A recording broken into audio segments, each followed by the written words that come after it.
Luar biasa hari ini. Semakin nampak kelihatan dengan mata kita terang-terangan kaum munafikun itu menampakkan dirinya terang-terangan.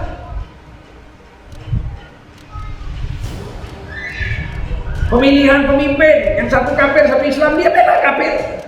Bayang, ada Anies, ada Ahok, dia bela Ahok. Gila nggak? Islam, partai Islam, gila nggak? Partai Islam.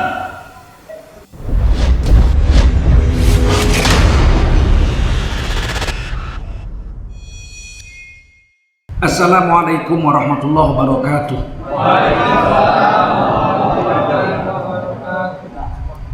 Hamdan wa syukran lillah, wa salatan wa salaman ala rasulillah wa ala alihi wa sahbihi wa mawalah.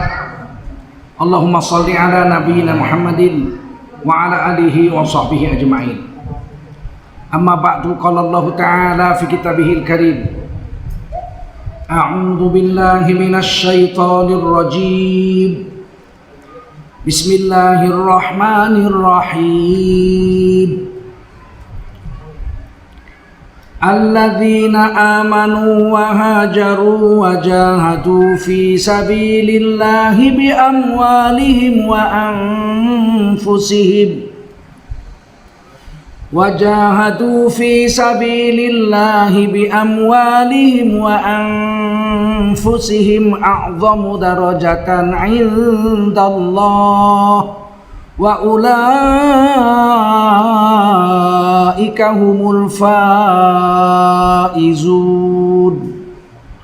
Qala Rasulullah sallallahu alaihi wasallam, man kharaja fi talabil ilmi fahuwa fi sabilillahi hatta yarji.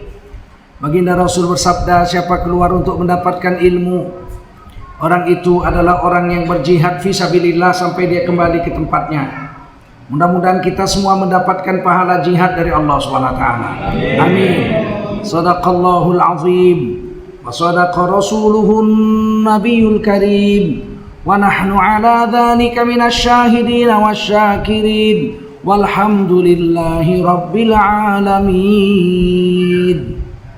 Para ulama, tuan-tuan guru yang dimuliakan Allah SWT, para umarok yang berhadir yang dimuliakan Allah SWT, bapak, ibu-ibu, serta anak-anakku sekalian, jemaah Masjid Baitul Amal. Kompleks apa namanya nih? Desa apa namanya? Sialang Munggu. Sini banyak Sialang Bungkuk ada. Mana penjara. Ini Sialang Munggu. Cipta Karya. Alhamdulillah, ini kali pertama saya masuk kemari ini. Alhamdulillah. Wajiblah kita bersyukur pada Allah SWT. Salawat dan salam kita sampaikan untuk baginda Rasulullah Sallallahu Alaihi Wasallam. Nggak terasa kita sudah masuk tahun 1442 Hijriah. Artinya Nabi Muhammad Sallallahu Alaihi Wasallam itu dilahirkan jadi nabi, diangkat jadi nabi, itu sudah 1453 tahun, 55 tahun. Sebab 1442 tambah 13 tahun di Mekah, 1455 tahun Nabi Muhammad jadi nabi. Nggak terasa. Satu nikmat besar bagi kita umat akhir zaman. Sekarang orang Islam dari 7,6 miliar penduduk dunia, 1,7 miliar beragama Islam. Jadi sekarang penduduk dunia umat beragama paling besar itu orang Islam, 1,7 miliar. Disusul oleh orang Protestan 1,2 miliar. Kemudian Hindu 1,1 miliar. Kemudian Katolik 700 juta. Buddha kurang dari 500 juta. Berarti dunia ini lebih banyak orang PKI komunis daripada orang beragama. Cina aja 1,3 miliar yang tidak beragama, yang nggak percaya Tuhan. Sedikit orang yang beriman. Dari 7,6 miliar orang Islam yang mengucap la ilaha illallah Muhammadun Rasulullah hanya 1,7 miliar. Sedikit. Dan alhamdulillah dari 1,7 miliar itu kita salah satu di antaranya. Alhamdulillah. Satu nikmat besar. Sebab kalau kita sudah mengucap la ilaha illallah, apalagi umat akhir zaman ini, 2 kalimat syahadat yang kita persaksikan. Dia bukan sekedar mengucap dengan lidah. Rukun iman itu 6, rukun Islam itu 5. Yang pertama bukan mengucap 2 kalimat syahadat, menyaksikan, bersyahadat, antashhadah, menyaksikan bahwa Allah itu adalah Tuhan satu-satunya yang disembah dan Nabi Muhammad adalah Rasul utusan Allah yang wajib diikut. 2 itu. Jadi kalau dengan mulutnya nggak sah. Kata Imam Nawawi dalam Matan Minhaj, orang baru sah disebut beriman masuk Islam kalau dia mengucapkan 2 kalimat syahadat dengan lidahnya dan mengakuinya dengan hatinya. Mesti tasdik bil qalbi. Jadi diucapkan aja. Burung beo pun bisa ngucap, betul? Burung beo, kawan saya ada burung beonya bisa ngucap asyhadu an la ilaha illallah, asyhadu anna Rasulullah. Tapi dia nggak Islam, karena mulutnya aja, hatinya kan enggak. Maka untuk jadi masuk Islam itu minimal mengucapkan dengan lidah dan mengakui dengan hati. Paham? Paham nggak? Ayo kita ucap coba. Asyhadu an la ilaha illallah wa asyhadu anna Muhammadar Rasulullah. Kita akui dengan hati kita. Aku bersaksi bahwa tiada sesembahan kecuali Allah saja. Dan aku bersaksi bahwa Nabi Muhammad Rasul utusan Allah. Ucapkan dengan lidah, diakui dengan hati, sah imannya. Jangan anggap enteng dengan kalimat ini. Kata Nabi dalam hadis Bukhari, annal Islam yahdimu makana qablahu. Sesungguhnya kalimat yang membuat orang masuk Islam, yaitu kalimat syahadat yang 2 tadi, apabila dipersaksikan dengan mulut dan hatinya, itu menghancurkan, membersihkan seluruh dosa kekafiran seumur hidup. Nggak main-main. Ada orang misalnya PKI, tahu PKI itu? PKI. Sekarang mulai lagi ada itu PKI. Ciri-cirinya anti agama, suka mengadu domba, dan suka menghina orang-orang soleh. Orang soleh dibilangnya kadal gurun. Kadrun itu PKI itu. Walaupun KTP-nya Islam, KTP-nya. Ketua PKI dulu DNID KTP-nya Islam, betul nggak? Namanya Ahmad, khotib Jumat di Pulau Bangka sana. Khotib Jumat di Pulau Bangka, tapi PKI. Seandainya dia PKI komunis, nggak percaya Tuhan, ateis, 100 tahun nggak percaya Tuhan. Dosa, semua dosa dia buat, berzina, mencuri, mabuk, makan riba, minum tua, macam-macam dia buat. 100 tahun. Tiba-tiba jumpa ulama, bincang-bincang, ngobrol-ngobrol. Bapak berapa umur? 100. Agamanya apa? Nggak ada agama. Siapa yang menjadikan bapak? Jadi sendiri. Gila. Jadi sendiri gitu. Bapak PKI ya? PKI saya. Ngobrol-ngobrol, nanti bapak kalau mati bagaimana menghadapi Allah? Siapa Allah? Allah yang ciptakan alam semesta ini. Nggak mungkin kan bapak jadi sendiri. Masa dunia begini besar jadi sendiri? Sedangkan korek api jadi sendiri, bapak nggak percaya. Termenung, ya. Akhirnya iya ya. Udahlah, saya masuk Islam lah. Dia masuk Islam, dia mengucap syahadat dengan lidah dan hatinya, asyhadu an la ilaha illallah wa asyhadu anna Muhammadar Rasulullah. Begitu dia masuk Islam, seluruh dosanya seumur hidup 100 tahun itu dihapus oleh Allah Subhanahu wa taala. Jangan main-main dengan kalimat itu. Mungkin kita beranggapan apa payahnya ngucap la ilaha illallah. Itu kita yang mudah mengucapnya karena dari dalam perut ibu kita sudah dengar ibu kita mengucap itu. Saya ini udah mengislamkan lebih 200 orang seluruh dunia, 36 negara. Hanya 3 orang kalau nggak salah saya yang bisa mengucap dengan lurus. Selebihnya nggak bisa. Hanya 3 orang yang sudah memang lama mempelajari Islam, ketemu saya debat-debat masuk Islam. Yang lain ya Allah, profesor doktor ahli bahasa, saya suruh ngucap ngikuti saya nggak bisa. Orang pertama yang saya Islamkan tuh profesor doktor linguistik ahli bahasa dari Kanada. Berdebat dengan saya di kapal, saya masih SMA kelas 3. 2 jam perdebatan, besok sambung lagi di restoran 1 jam lagi, akhirnya dia masuk Islam. Ternyata nggak bisa ngucap. Saya pegang tangannya, you repeat after me, kamu ikuti apa yang saya bilang. Oke kan? Asyhadu an la ilaha illallah. Tengang aja.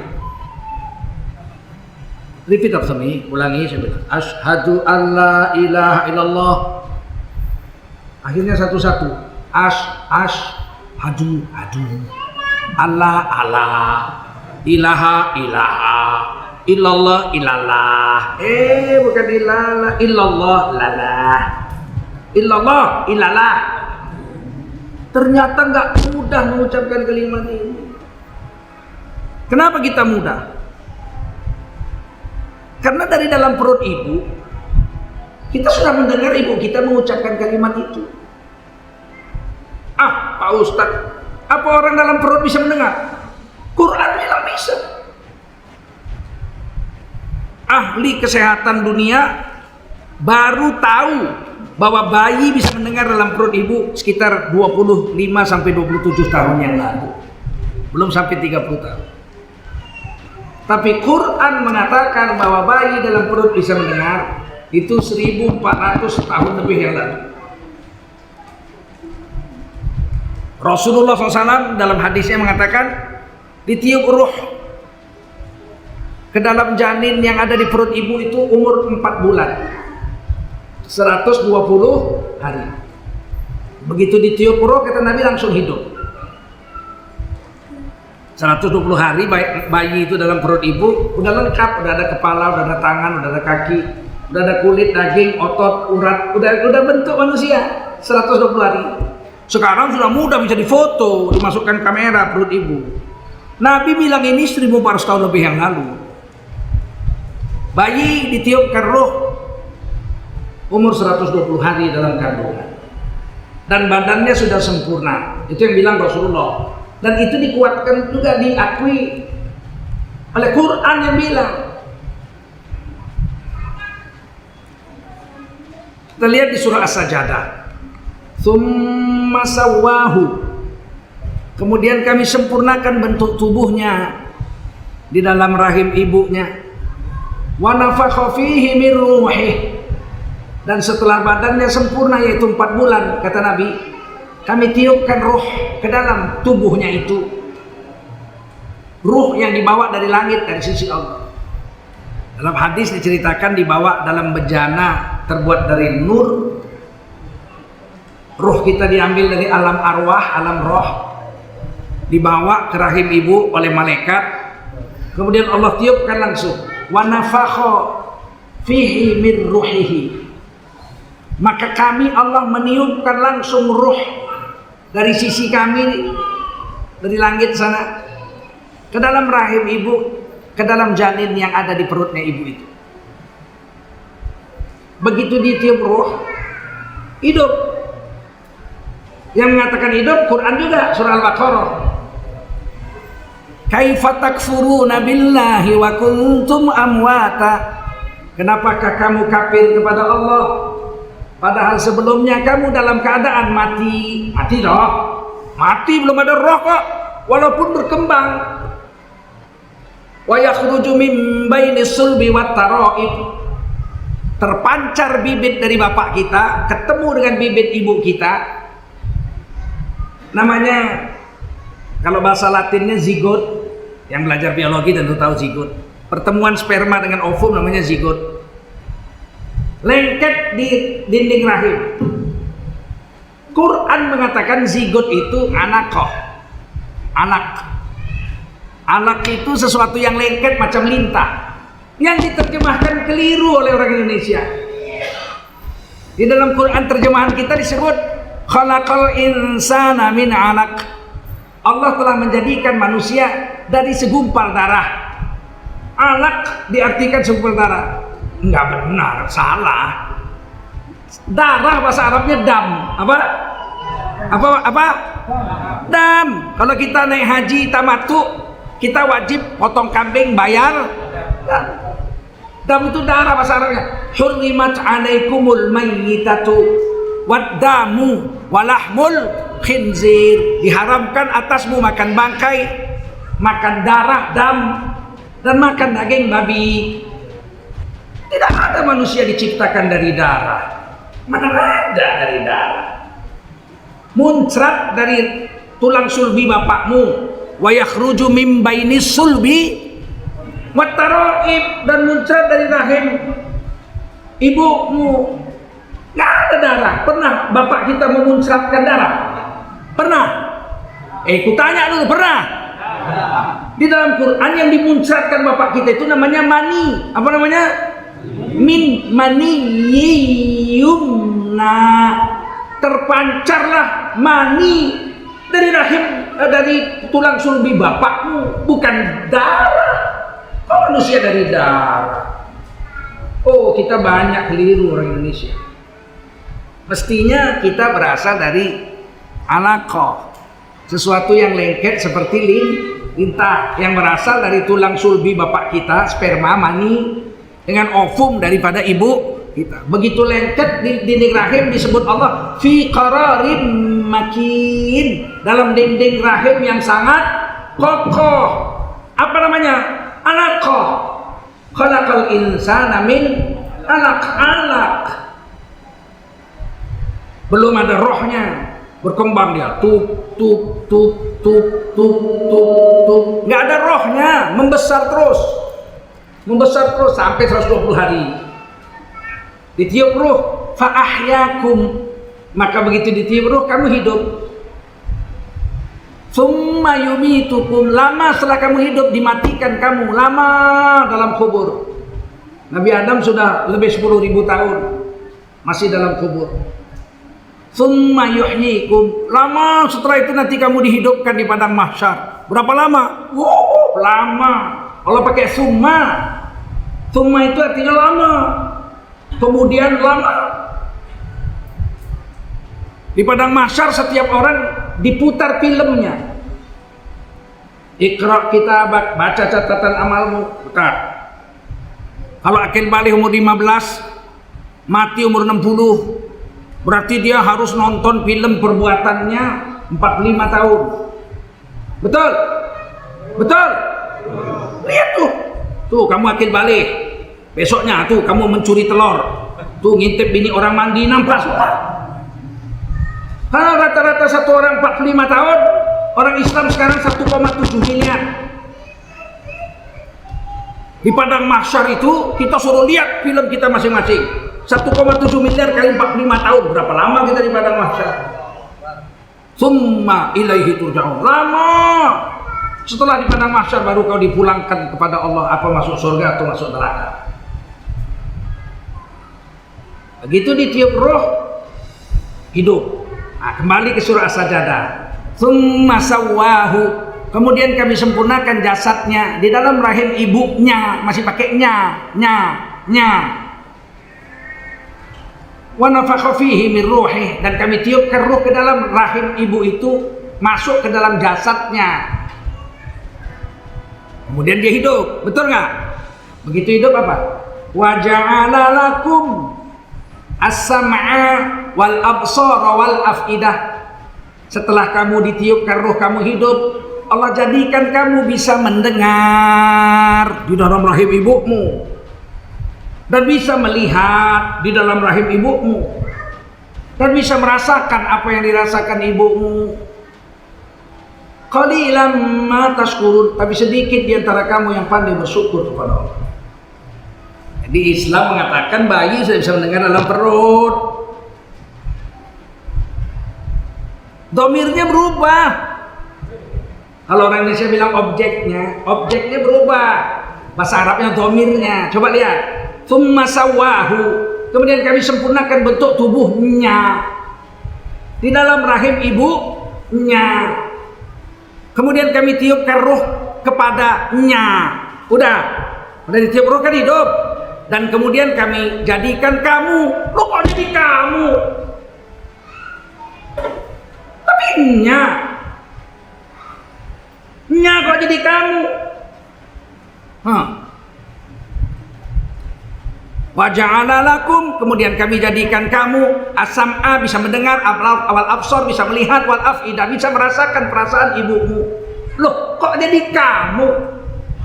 Awal kalimatnya, betul gak? Nah ini dalam bahasa Arab namanya iltifat. Kalau yang ada belajar bahasa Arab di pesantren, ini namanya iltifat. Kalimatnya satu kalimat, di awalnya kepadanya nya tiba-tiba berubah menjadi kamu. Berubah objeknya, domirnya berubah. Kenapa jadi kamu? Karena sudah bisa diajak bicara. Sudah bisa diajak bicara. Jadi orang kedua, nggak jadi orang ketiga lagi. Masya Allah, Quran kalau kita ngerti bahasa Arab, nggak mungkin murtad kita dari Islam. Kenapa ada orang murtad? Goblok.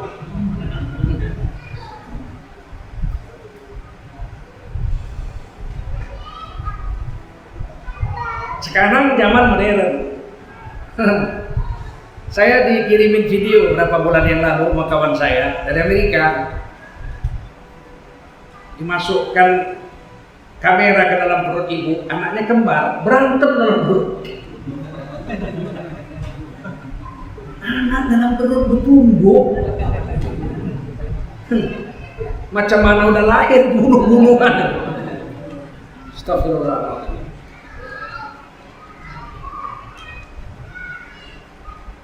Nah, ketika kita dalam perut udah ditiup ruh, kalau ibu kita soleha, dia baca Quran, dia sholat, dia zikir,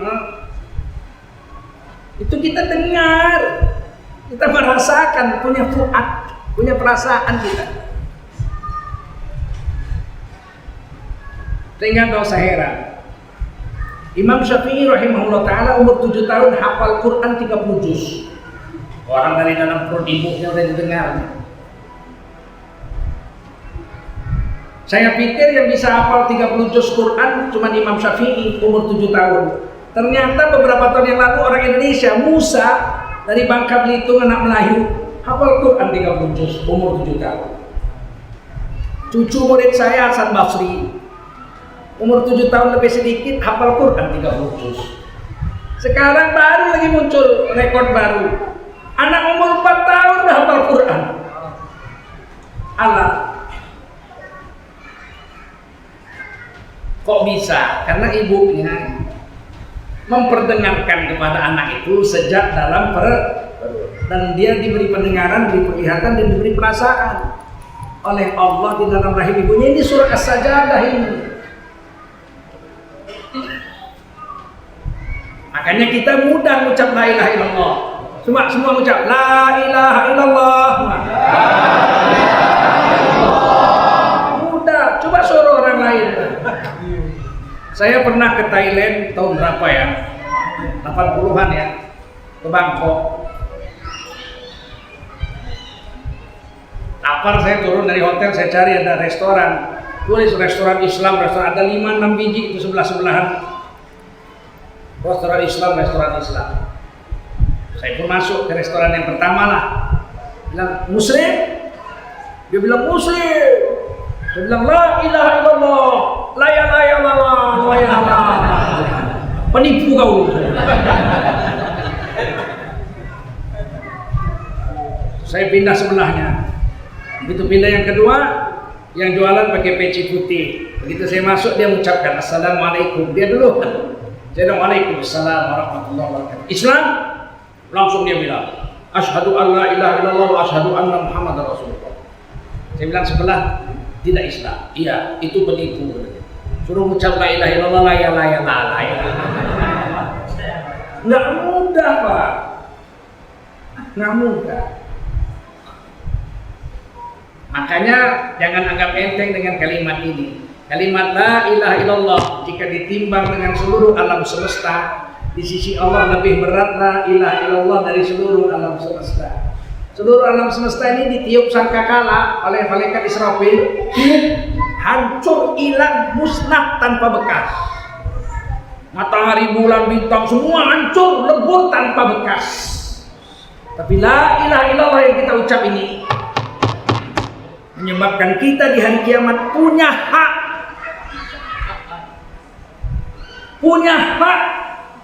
untuk berdiri di timbangan amal. Punya hak untuk berdiri di timbangan amal.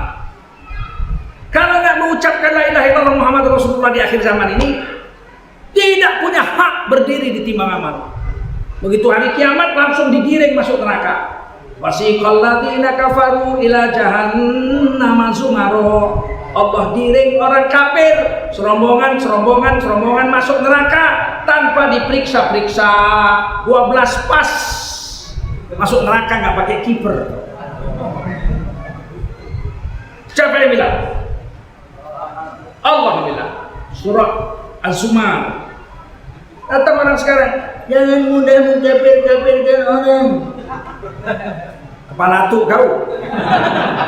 Ini yang bilang Quran bukan Tengku Zulkarnain. Betul? Sekarang Pak banyak orang Islam Pak lebih senang membela kafir daripada bela orang Islam. Gila nggak? Gila nggak? Kalau kafir dibelanya, orang Islam dibilangnya kadal gurun. Luar biasa hari ini. Semakin nampak kelihatan dengan mata kita terang-terangan kaum munafikun itu menampakkan dirinya terang-terangan.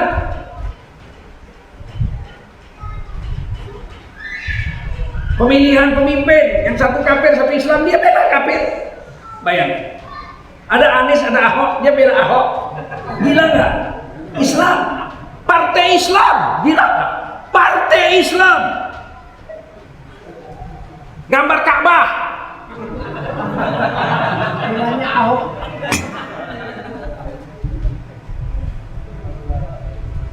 Masuk penjara dia, baru tahu dia.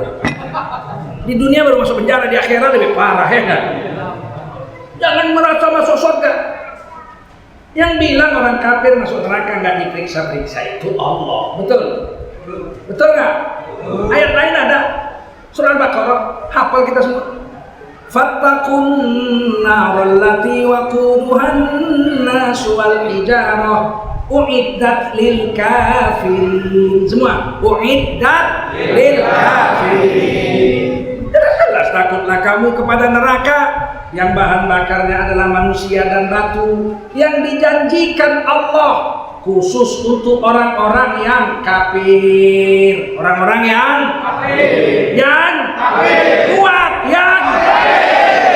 Bilang kafir aja nggak boleh sekarang. Jangan bilang kafir. Kita di Indonesia ini Pak 230 juta orang dari 267 juta. Tapi kita merasa seperti minoritas. Mau bilang kafir nggak boleh, betul nggak? Mau milih pemimpin yang Islam Muslim dituduh radikal, pakai cadar dibilang radikal, pakai kerudung dibilang ke Arab-Araban, celana cingkrang dibilang radikal, ya nggak? Perempuan bagus pakai cadar hitam-hitam radikal, sekali pakai rok pendek radikal. Kita di banyak Pak, 88,2%. Banyak kita di sini. 230 juta. Tapi hajab kita di sini. Hajab kita di sini. Gara-gara apa? Terlalu banyak orang Islam yang munafik. Betul? Betul nggak? Terlalu banyak orang Islam yang munafik. Kami para ustadz ini, kalau mau hidup senang zamannya sekarang inilah. Kalau kami mau kaya raya, inilah zamannya ini. Menjilat aja. Mau kaya Pak. Mau kaya Pak. Tapi di akhirat untuk apa kaya kalau hina di mata Allah SWT? Betul? itu semua? Kalau kita kaya, duit kita 100 miliar, mobil kita 10, bini kita 4, rumah kita 10, bukannya bisa kita nikmati makan sepiringnya, betul? 3 piring kena sakit gula, betul? Bini satunya 4, pengkor jalan tengah. Dunia ini bukan tempat bersenang-senang. Dunia ini tempat bercocok tanam untuk bekal akhirat. Bersenang-senang itu di akhirat, bukan di dunia. Ini dunia, wa mal hayatud dunya illa mata'ul ghurur. Adalah perhiasan dunia. Hidup di dunia ini adalah perhiasan. Hidup di dunia ini adalah perhiasan. Tapi perhiasan yang menipu. Mata'ul ghurur. Perhiasan palsunya dunia ini. Dunia ini perhiasan palsu. Kita beli mobil Alphard 2 miliar, simpan di garasi kita sehari aja, besok jual lagi, laku 2 miliar nggak? Laku nggak? Laku. Dunia ini perhiasan palsu, asal udah dipegang tangan manusia jatuh harganya. Ada perempuan paling cantik di Indonesia, perawan, kita kejar-kejar dapat, kawin seminggu, ceraikan, laku nggak? Biar tahu nilai dunia ini, atau udah dipegang manusia hancur ini nilainya. Tapi kalau akhirat asal udah dipegang manusia berlipat-lipat kali ganda akhirat. Makanya kata Allah, walal akhiratu khairul laka minal ula. Itu akhirat lebih baik dari dunia. Dunia ini sedih pegang aja orang Islam, jatuhlah harganya. Kita beli jam tangan merek Rolex 25 juta, belilah, simpan 1 malam aja, nggak usah dipegang, simpan aja di lemari, besok pagi pulangkan lagi, 25 juta, laku nggak? Laku nggak? Begitulah dunia. Tapi akhirat yang lain-lain. Kata Nabi, rakaatal fajri khairul laka minad dunya wa ma fiha. Salat 2 rakaat sunat sebelum subuh itu lebih baik dari seluruh dunia dan isi-isinya. Sholat sunat 2 rakaat sebelum subuh, pahalanya lebih baik dari seluruh dunia dan isi-isinya. Ayo, sekarang saya tanya, siapa orang paling kaya di dunia? Bill Gates, Donald Trump, Presiden Amerika. Donald Trump sama Donald Bebek pun miskin. Siapa orang paling kaya di dunia? Jangan menurut otak kita udah rusak. Menurut Rasulullah, orang paling kaya di dunia adalah orang Islam yang beriman pada Allah dan Rasulullah. Sholat sunat 2 rakaat sebelum subuh, keluar dari masjid dia dapat seluruh dunia dan isi-isinya lebih baik dari itu. Ada yang lebih kaya dari itu? Ada nggak? Itu baru sholat sunatnya. Bagaimana sholat subuhnya? Nggak pernah dibilang Nabi. Pahala sholat subuh, nggak pernah dibilang Nabi. Nggak ada yang tahu. Hanya Allah yang tahu berapa besar pahala sholat subuh. Kalau sholat sunat sebelum subuh diberitahu Rasul, rakaatal fajri khairul laka minad dunya wa ma fiha. Sholat sunat 2 rakaat sebelum subuh bagimu lebih baik dari seluruh dunia dan isinya. Sholat subuh berapa? Nggak ada yang tahu.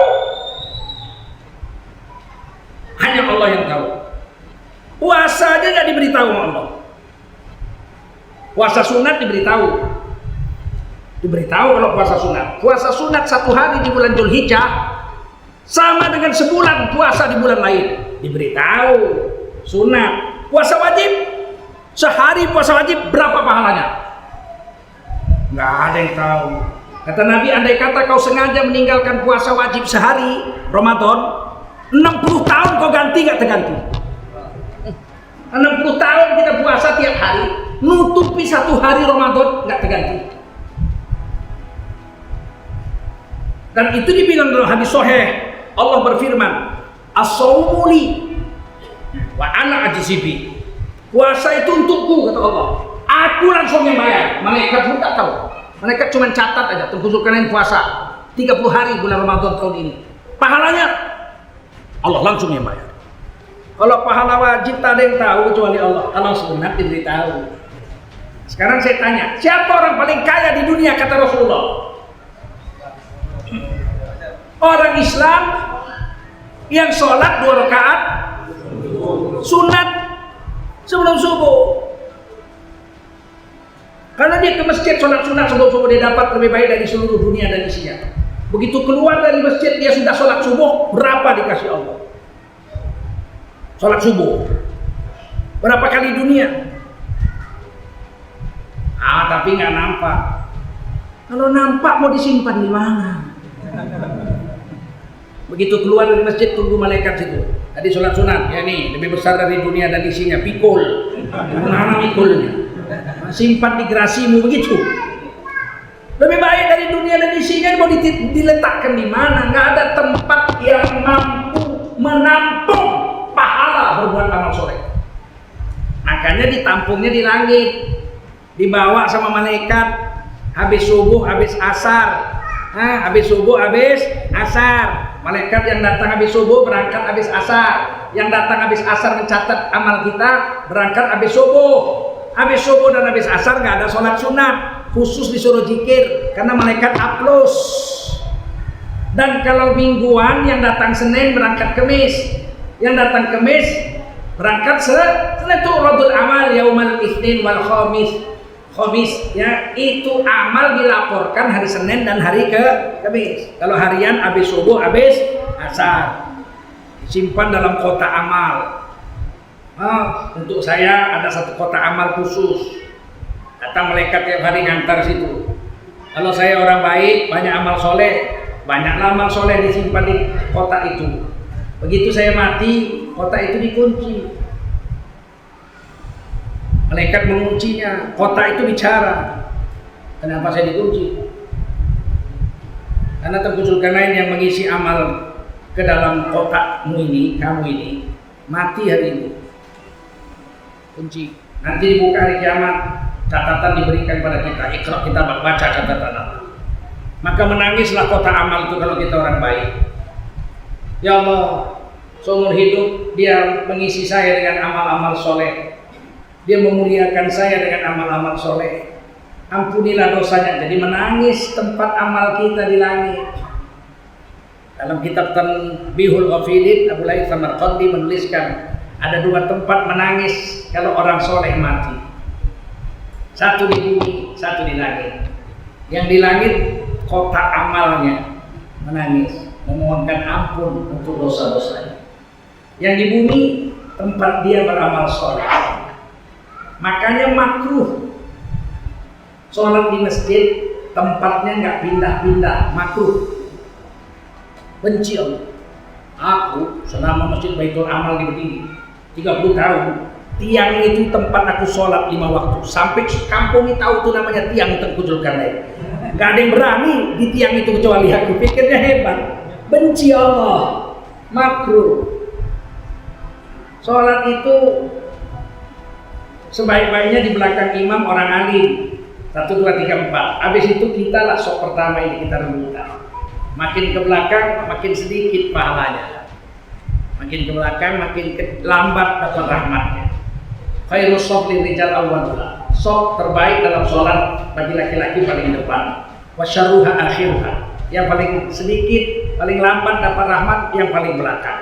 Walin nisa'i, dan bagi wanita khairus shoblin nisa'i akhiruha. Bagi wanita pahala paling besar yang paling belakang.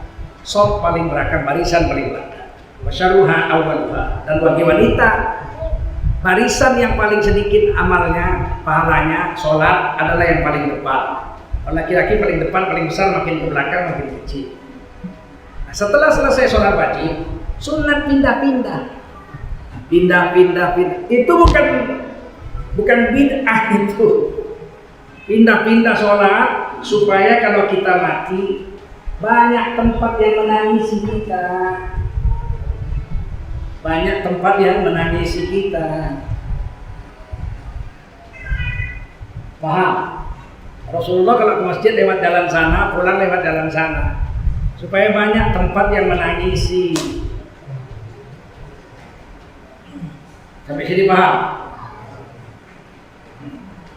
Nanti ini dunia bicara. Sekarang pun dia bicara. Cuman dia bicara sekarang, kita nggak dengar. Nanti kalau hari kiamat, baru pembicaraan dunia ini diperdengarkan kepada kita.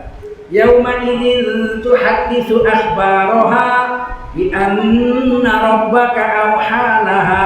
Pada hari ini semua yang ada ini akan bicara setelah kiamat, mengkabarkan, memberitahu apa yang mereka saksikan ketika kita masih hidup. Bicara semuanya.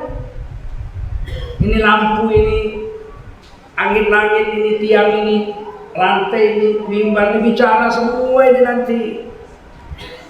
Rumput-rumput, batu-batu di luar itu bicara. Sekarang pun bicara, kita tidak dengar. Ya akhirat dengar. Mereka minta ampun ini semua nanti untuk kita. Ya main-main. Kalau kita meletakkan sendal kita di pinggir tangga sana, kita kemari mengaji gini, itu semua menjerit bangga itu. Woi, alangkah bangganya aku malam ini diletakkannya sendal. Mereka mengaji di dalam masjid, membuat satu majelis terbaik yang paling dicintai Allah. Mereka bangga. Kita nggak dengar aja ceritanya, tapi seluruh makhluk kecuali jin dan manusia mendengar ceritanya. Sebaliknya kalau ada orang berzina masuk ke rumah janda, diletakkannya sepatunya di luar, dia berzina di dalam, itu tempat letak sepatu itu menjerit bumi itu, bangsat kau katanya. Kau telah menghinaku, kau letakkan sepatumu di sini, kau berzina di dalam, ya Allah, hinakan orang itu sebagaimana dia menghinakan aku malam ini. Bicara itu dunia, cuman kita nggak dengar. Kalau dengar mana ada orang berani berbuat jahat. Paham? Dan ketika kita mati, air yang memandikan jenazah kita itu bisa jadi nikmat, bisa jadi laknat. Bisa jadi azab, bisa jadi nikmat. Kalau seumur hidup kita pakai air ini untuk taat, diminum, kemudian dipakai mandi junub, dipakai untuk berwudu, dipakai untuk sholat. Begitu kita mati dimandikan jenazah, air itu berkata, ngomong dia, sebagaimana kau memuliakan aku seumur hidupmu, kau pakai itu ibadah kepada Tuhanku, maka hari ini aku akan menservismu dengan lezat-lezat servis, mandikan. Tapi kalau kita minum air, pakai air untuk maksiat, berzina, mabuk, makan riba, minum tuak, makan anjing, korupsi, nggak sholat, nggak wudu, begitu kita mati disiram, apa kata air? Celaka, seumur hidup kau pakai aku untuk melawan Allah. Hari ini kau rasakan bagaimana aku menyiksamu. Begitu disiram, digigit air itu dengan sekuat-kuatnya, menjerit itu mayat. Saya dulu guru saya bilang, kalau orang nggak sholat, dimandikan jenazahnya, menjerit jenazahnya. Seluruh makhluk mendengar kecuali jin dan manusia. Sama kawan-kawan kami kompromi. Itu waktu nggak pernah sembahyang. Suntuluyo betul itu. Orang sholat Jumat dia nggak. Ini kalau mati nanti kita tes. Begitu mati, namanya anak-anak kami. Begitu mati dulu mayat dimandikan di luar rumah. Karena kamar mandi sumur kan di luar. Dibikinkan tabir dari kain hijau, bikin tempat tidurnya di situ, dimasukkan air dalam tong-tong, drum-drum. Dimandikan situ. Kami pun tangkaplah ayam sama kucing, kami kurung. Pakai kurungan ayam di samping tempat mandinya itu. Ayam saya banyak, kurung ayam 2-3 ekor, kurung kucing situ. Begitu disiram, loncat ayam, kucing itu loncat. Berarti kan ngeri kali jeritan mayat itu waktu dimandikan itu. Besoknya kami ngomong, mak hajab kali waktu sampai loncat ayam sama kucing. Kami dulu ngaji begitu Pak, kami tes. Betul nggak kata guru tuh, kami tes. Baru kami jumpa guru tuh, kami bilang, Pak Guru, apa? Wah anu tuh kan mati kemarin. Di samping tempat mandi itu kami kurung ayam sama kucing. Loncat. Kalian pun bandel kali. Kami mau tahu aja Pak Guru, betul apa enggak? Kata guru saya, betul, demi Allah. Betul. Itu belum lagi masuk kubur tuh, air udah menyiksa dia. Begitu dia masuk kubur, apa kata kuburan? Tanah bilang, haha, celaka kau. Dari semua makhluk yang hidup di punggungku, kaulah yang kutumbuh-tumbuh. Begitu masuk, maka bumi itu menjepitnya sampai tulang-tulang rusuknya tikam menikam satu dengan lainnya. Enggak begini lagi tulang rusuk, begini ya. Itu hadis sahih. Dan itu kami buktikan beberapa kali pembongkaran kuburan. Saya dengan kawan-kawan nomor satu lah melihatnya. Ada yang dibongkar kuburan karena kena jalan, ada yang dibongkar karena pelebaran sungai. Ternyata tak sama bentuk jenazah yang dikubur itu. Ada yang utuh, sudah 7 tahun dikubur nggak busuk. Salah satu diantaranya tukang pangkas di jalan Sikambing, Sungai Sikambing, di belakang Pancabudi, dekat Sungai Sikambing itu ada pohon-pohon bambu, disitulah kuburan-kuburan. Waktu dia kuburan tukang pangkas dikorek, akar bambu itu belok, dibungkus jenazahnya pakai akar. Nggak ada akar bambu itu yang menebus jenazahnya, belok semua membungkusnya. Bagus diikat sama akar bambu. Dibongkar, kain kafannya pun belum busuk. Kebiasaan dia apa? Menjaga sholat berjemaah. Setengah jam sebelum azan dia sudah ganti baju, sudah nyebrang jalan. Dia tukang pangkas di sini, sebelah situ ada masjid. Dia nyebrang ke masjid setengah jam. Setiap waktu sampai dia wafat, tak pernah tinggal sholat berjemaah ke masjid seumur hidupnya. Nggak busuk ya. Tapi ada yang tulangnya aja, tidur tulangnya. Tapi ada yang tulangnya itu putih, tidur. Ada yang tulangnya hitam, hangus, terbakar, setumpuk. Itu yang gak habis pikir saya dengan kawan-kawan. Siapa menumpukkan tulang jenazah dalam kubur itu coba? Lutut sama kepalanya sama lehernya jadi setumpuk. Siapa menumpukkan itu? Patah-patah tulang tuh. Jadi pemikiran siapa menumpukkan itu? Betul kata Rasulullah, dijepit bumi. Hingga tulang rusuknya nggak begini lagi begini. Siapa menjepit? Oleh karena itu jangan main-main dengan agama. Waktu tak lama, 60-70 tahun habis. Kata Nabi, umur umatku sekitar 60-70 tahun. Lebih pun 70 tahun sudah tidak lagi kuat beramal soleh. Betul, 80 tahun lebih lemah. Coba tunjuk tangan, ada yang umur 90 hadir malam ini? Ada, 80 ada? Nah, tak ada, 70 ada? Satu orang. Satu. Ada lagi? 70 satu orang. Kata Nabi, umur umatku 60-70. Kalau ada yang lebih dari 70 sangat sedikit, qalilan minhum, sedikit di antara mereka. Kesempatan kita menjalankan agama cuma sampai 60-70 tahun. Kalau kita sia-siakan umur kita, tak berulang lagi nanti. Mana ada ulangan. Semua orang yang jahat di akhirat minta pulang. Oh, itu jelas di Quran diceritakan. Begitu diputar tuh film, lihat tuh kau mencuri, tuh kau berzina, nampak semua berwarna. Lihat tuh, kau masuk hotel, matikan lampu, berzina kau. Terkejut dia, waduh, waktu itu mati lampu kok. Kata malaikat, ini yang syuting kiraman katibin, bukan Metro TV, bos.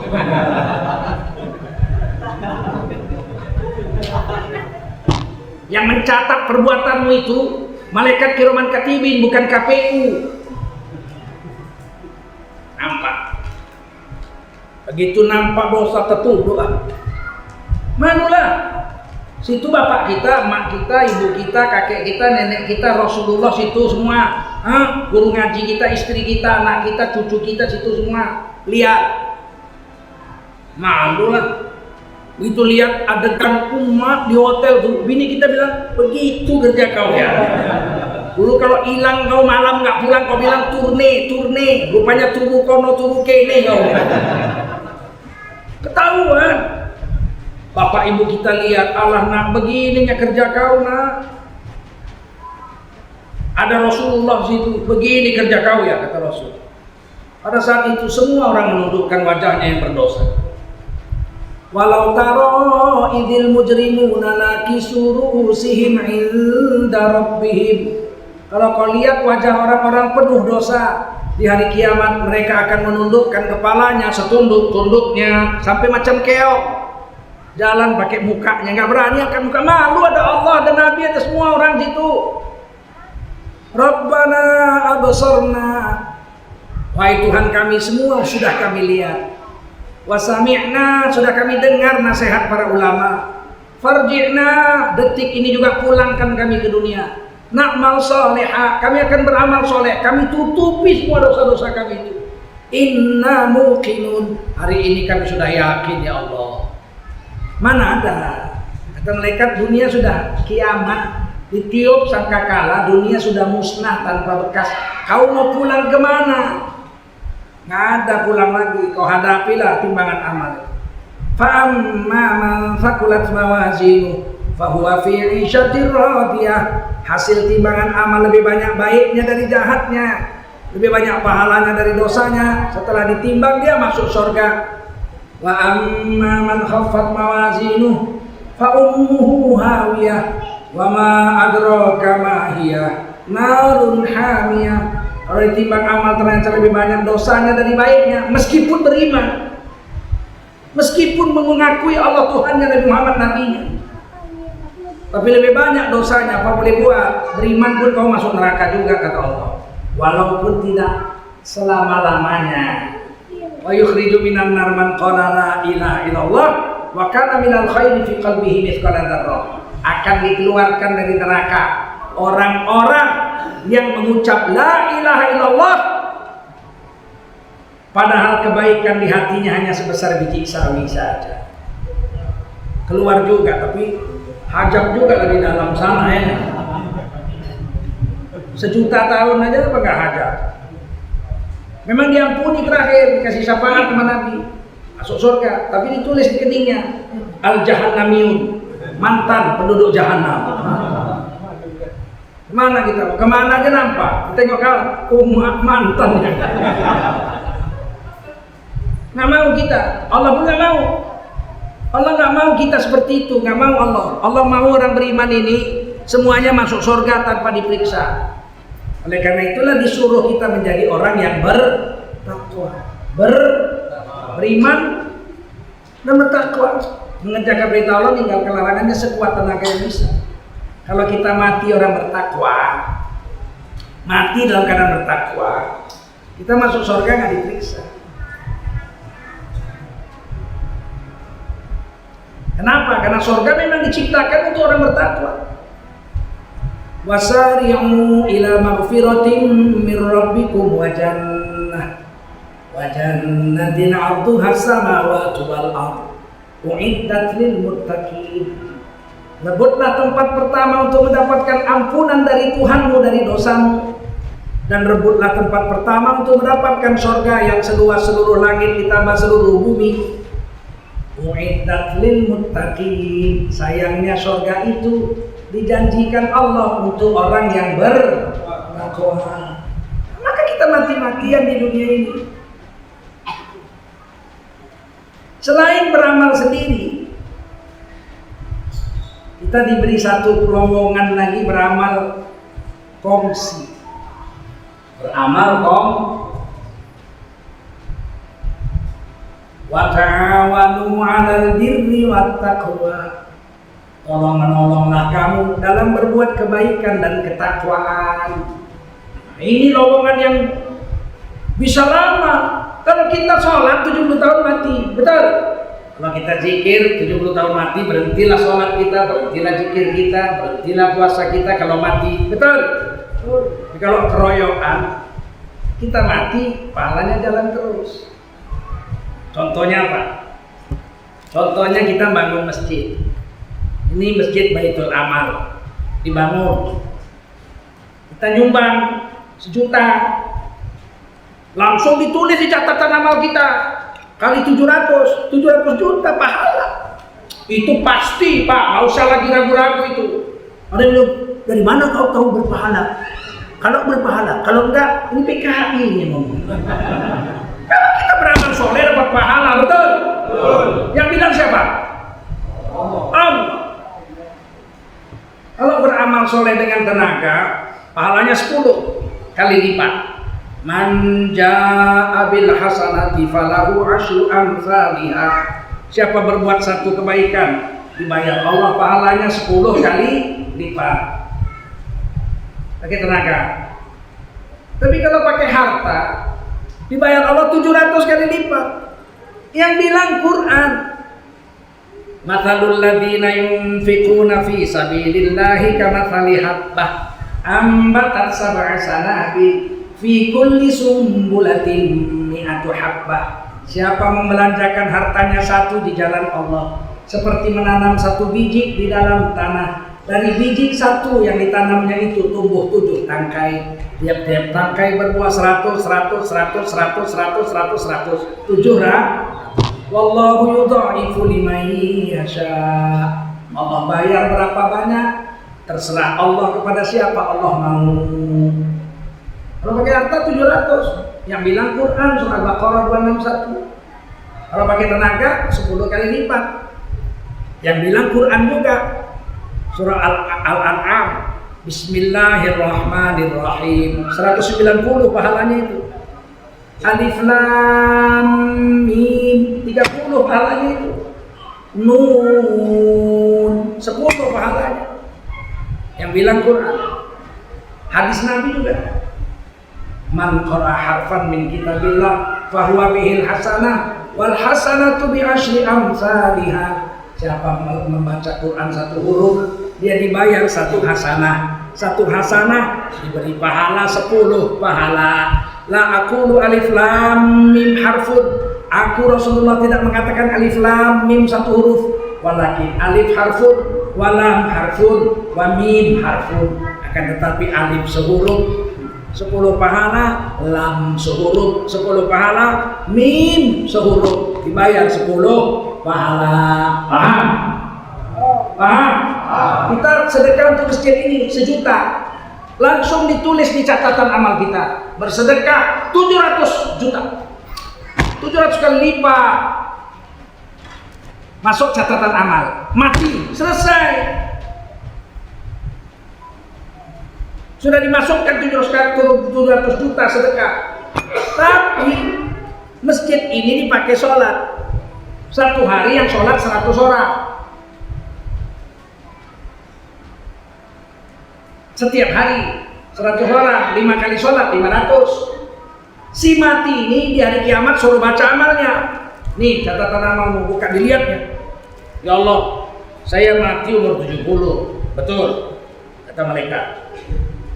Sholat saya sudah berhenti karena saya mati. In qata'a anhu amalu. Kalau mati, idza mata ibnu Adam, in qata'a anhu amalu. Berhenti amalnya kalau sudah mati. Kenapa pahala sholat saya ini terus beratus-ratus tahun? Setiap hari 500 sholat. Saya udah mati umur 70 ya Allah. Kok sampai 300 tahun masih ada pahala 500 sholat. Kata malaikat, dulu kau ikut bangun masjid Baitul Amal. Iya betul. Nah, orang yang sholat semua di masjid itu sama kau pahalanya tanpa mengurangi pahala orang itu. Dari kami unturihim syai'ah, masing-masing dapat. Saya ini buta huruf ya Allah, nggak bisa baca Quran. Seumur hidup saya sampai mati saya nggak pernah menghatamkan Quran. Saya buta huruf. Kenapa di catatan amal saya ada ini khatam Quran sampai 300 tahun? Ada kau pernah nyumbang masjid? Iya, di masjid itu ada taman membaca Al-Quran TPA. Nah, anak-anak di situ baca Quran, ratusan orang, dan mereka mahir. Setiap bulan mereka khatam, maka semua khatam mereka diberikan ke dalam catatan amalmu tanpa mengurangi pahala mereka sendiri. Saya itu 70 tahun sudah mati, ya Allah, kok ada pahala iktikaf sampai 300 tahun. Itulah masjid yang kau bangun itu. Semua orang yang iktikaf situ pahalanya untuk kau tanpa mengurangi pahala mereka. Tapi kenapa 300 tahun kemudian berhenti semua? Terjadi perang, itu masjid kena bom. Paham? Paham? Kita berharap amal ini bukan amal yang kita buat saja, tapi amal yang beranak sampai hari kiamat dengan amal jariyah. Apa namanya? Amal jariyah.